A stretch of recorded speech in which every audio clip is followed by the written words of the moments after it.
আজ শেষবারের মতো সেই গানটা শোনাবা? শেষবার বলতেছো কেন?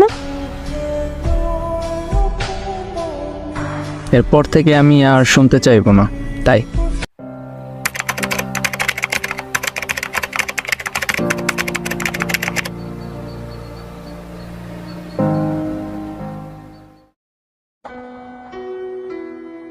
চিঠিতে তুমি কি লিখছো? খারাপ কিছু? তেমন কিছু না, সাধারণ কয়টা কথা লিখছি। তাহলে কান্না করবো কেন? তুমি তো একটা পাগল, অল্পতেই কান্না করে দাও, তাই বললাম। আচ্ছা, তুমি কি জানো আমার কখন বেশি মন খারাপ হয়? কখন? তোমার চোখে পানি দেখলে। খারাপ কিছু যে কান্না করব? ঠিক আছে, কান্না করব না। আবির, তোমার কি মন খারাপ? একটা কথা বলবো, শুনবা? আচ্ছা, শুনবো, বলো। আজ শেষবারের মতো সেই গানটা শোনাবা? শেষবার বলতেছো কেন? এরপর থেকে আমি আর শুনতে চাইবো না, তাই। কেন? আরে আজকের পর তুমি প্রতিদিন একটা করে নতুন গান শোনাবা। এক গান কতদিন ভালো লাগে বলো? ও আচ্ছা। হ্যাঁ, মন খারাপ করবা না কখনো। মন খারাপ করব কেন? না, এমনিতেই আর কি বললাম। তোমার কি হয়েছে আমাকে বলো প্লিজ। আরে পাগলি, তেমন কিছু না। আচ্ছা শোনো, রাত অনেক হয়েছে, এবার ঘুমাও, আমারও ঘুম আসছে।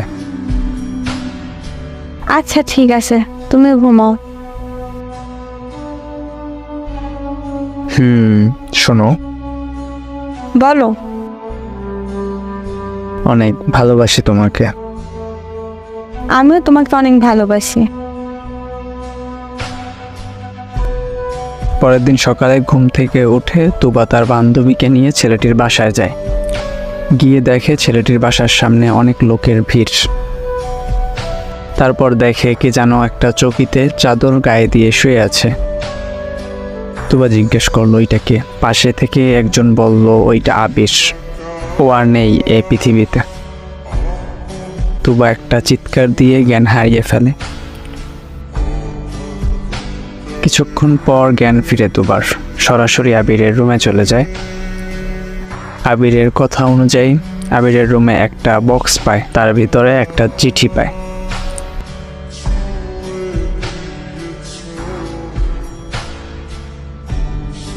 তুবা, আমি জানি তুমি কান্না করছো। তুমি তো জানো তোমার কান্না আমার সবচেয়ে বেশি কষ্ট দেয়।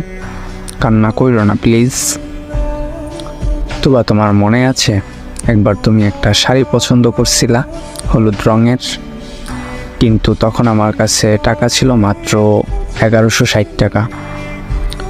তাই ওই শাড়িটা আমি তোমাকে কিনে দিতে পারিনি। শাড়িটার দাম ছিল 1850 টাকা। কাল আমার হাতে যখন টাকা পেলাম তখনই তোমার সেই শাড়িটার কথা মনে পড়লো। অনেক খোঁজাখুঁজি করার পরে শাড়িটা পেলাম। দেখো, বক্সের ভিতর শাড়িটা প্যাকেট করা আছে। শাড়িটা পরো কিন্তু তুমি ভাবতেছো আমি এতগুলো টাকা কই পেয়েছি।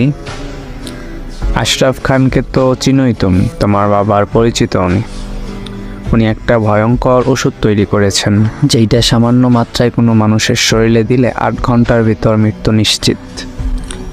ওষুধটা পরীক্ষার জন্য আমি আমার শরীরটা দিয়েছি, তার বিনিময়ে আমাকে 10 লক্ষ টাকা দিছে।